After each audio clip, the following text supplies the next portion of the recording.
Saudade de aglomerar, né, minha filha?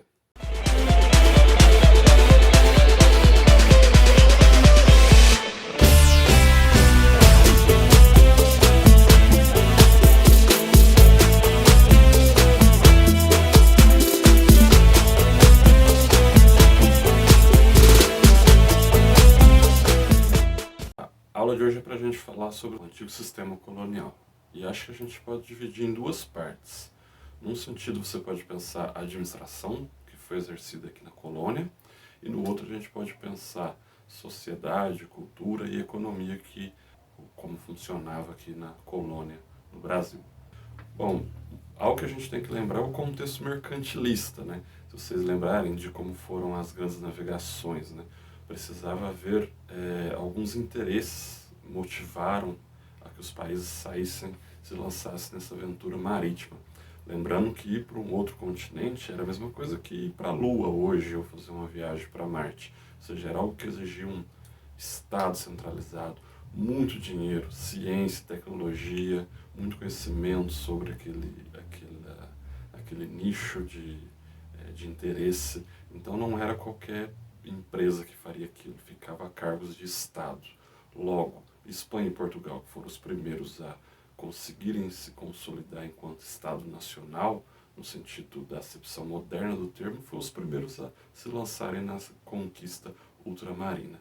E aí, Espanha encontra ouro na América do Sul e tem todo o desenvolvimento e criação das colônias espanholas, e Portugal, que começa antes a aventura pelos mares, porém foca em tentar fazer o périplo africano até as Índias.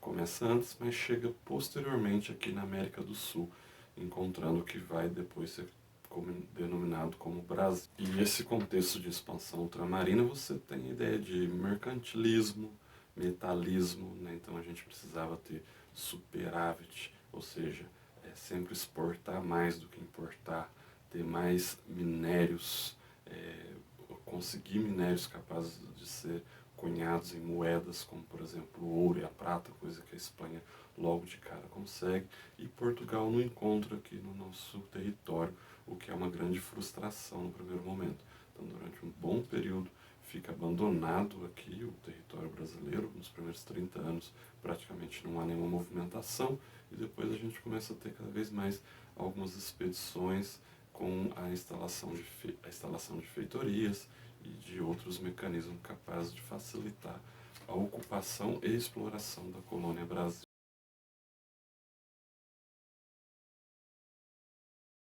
Há de se lembrar também que a gente está falando da aurora dos tempos modernos, século XV, XVI, onde tudo começa a ter o que a gente pode entender por globalização.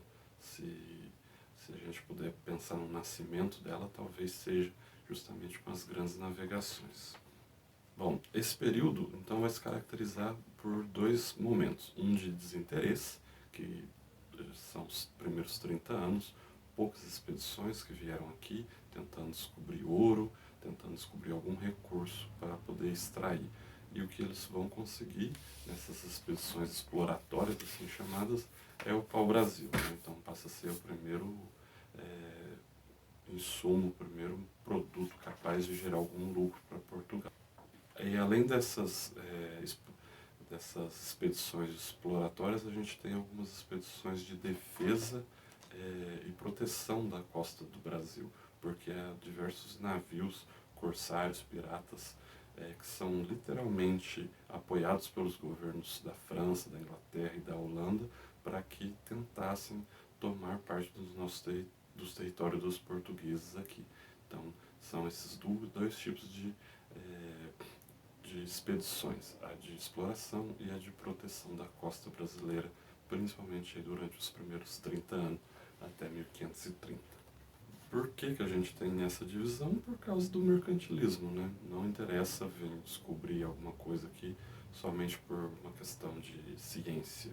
É necessário conseguir um retorno econômico imediato, e não se teve durante um bom período. Esse período a gente vai chamar então um período pré-colonial, caracterizado pelo desinteresse da metrópole, ou seja, Portugal, por sua colônia, no que é hoje o Brasil.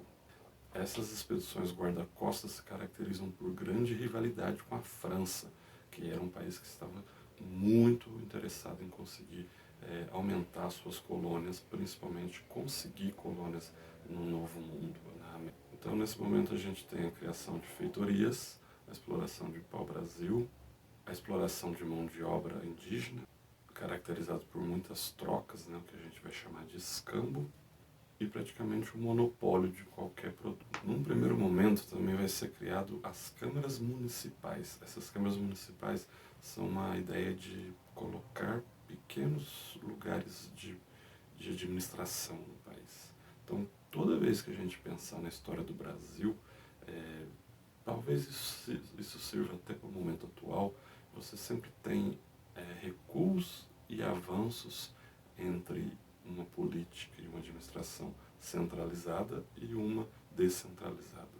Então, às vezes, você tem algum mecanismo que faz com que em cada vila ou cidade tenha uma administração própria, outras vezes você coordena isso numa instância maior, no estado, na província, num reino, num sub-reino aqui dentro do Brasil. Isso vai oscilar durante toda a história aí do Brasil, em grande parte aí do Brasil colônia. Nesse primeiro momento tem uma coisa interessante, inclusive em termos sociológicos, ou seja, para se pensar a sociedade atual, que é a fundação, a criação das sesmarias, ou do que a gente chama também de capitanias hereditárias.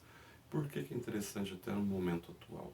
Porque isso caracteriza o Brasil até hoje como lugares com enormes propriedades de terra. Algumas poucas pessoas que conseguem ter propriedades de terras imensas, tá? Às vezes chegando a ter o tamanho igual a de alguns países europeus, né? Ou seja, a palavra latifúndio, né? Esse grande território, muitas vezes que nem é produtivo, mas a pessoa concentra esperando a valorização daquele terreno para depois conseguir lucrar com aquilo. Então a concentração de terra na nossa sociedade é algo muito grande e histórico, que deixa marcas no presente, que deixam uma desigualdade muito elevada. No Brasil nunca houve uma reforma agrária, toda vez que tentou se colocar isso foi julgado como sendo algo de extrema esquerda, e outros países que nunca passaram nem perto do comunismo fizeram a lição de casa, fizeram a divisão de terras e colocaram o seu povo com a possibilidade de plantar e sobreviver da própria terra.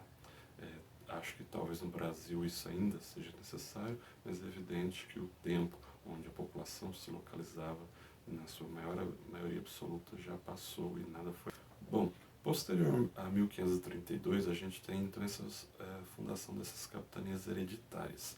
Essas capitanias hereditárias elas eram doadas através de uma carta, essa carta chamava Carta Floral, que tinha os deveres e os direitos desses donatários, que eram quem recebia essas terras, para poder ganhar esses latifúndios. Dentro desses deveres e direitos, basicamente era o quê? Fazer com que aquele pedaço de terra prosperasse, conseguisse extrair riqueza e colonizasse, impedindo a presença de estrangeiros que não fossem portugueses e gerando algum tipo de divisa para o reino de Portugal. Essa era basicamente os direitos e deveres dos donatários, estabelecidos por meio da Carta Floral. Como sempre, né, a história do Brasil ela não está apartada do desenvolvimento do mundo. Às vezes a gente vê isso no ensino, né, como algo totalmente estanque, mas nunca é assim. Sempre tem essas intersecções. E aí o que vai acontecer? Em determinado momento, o monopólio do comércio com o Oriente, ou seja, todo aquele caminho que Portugal se esforçou durante 100 anos para conseguir estabelecer suas rotas, suas feitorias no périplo, ou seja, na costa do continente africano, até conseguir chegar na Índia, foi descoberto por outros países. Então, aqueles rendimentos gigantescos que as primeiras viagens conseguiram obter, aos poucos vão deixar de existir. E nisso, novos países vão concorrer, os produtos que eram muito lucrativos deixam de ser, por isso Portugal precisa intensificar essa exploração da colônia do Brasil. partir daí vai ser instalada as capitanias gerais. Essas capitanias gerais, ou melhor, o governo geral, vai ser a ideia de uma centralização administrativa. Então agora você vai centralizar tudo como se fosse um vice-reino no Brasil. Exatamente isso, né? Então a gente vai ter a instalação de vice-reinos para que se consiga controlar melhor o que é produzido, o que é plantado, o que é colhido e o que é mandado para Portugal.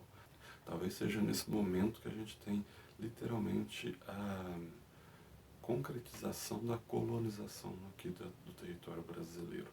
Nesse momento você vai ter a catequização dos indígenas, muitos indígenas vão passar por processos maciços de conversão para o cristianismo, né, principalmente para o catolicismo, você vai ter também. Enfim, e aí você tem a aplicação desses preceitos mercantilistas para que a colônia passe a ser algo lucrativo. Talvez ainda o que vale a pena pontuar aqui seja uma das lideranças, um dos governos, desses governos gerais, que é quando o Marquês de Pombal foi o nosso interventor geral aqui.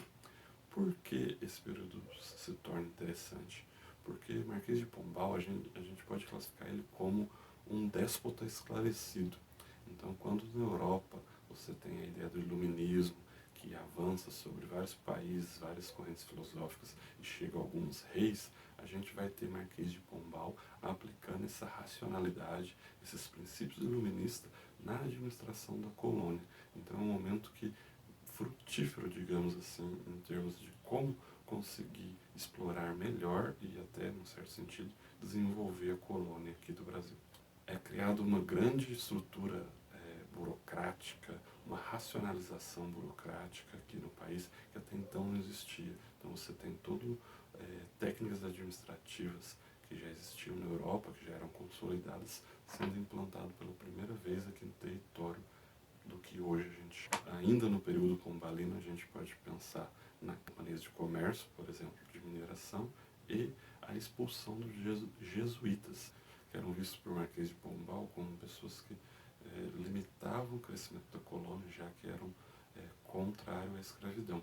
Interessante notar aí, né, que esse iluminismo, esse despotismo esclarecido tanto na Europa como no Brasil, na princípio ele não é contra a escravidão. Então, esses limites aí que somente um olhar posterior da história que a gente consegue entender um pouco o que significa.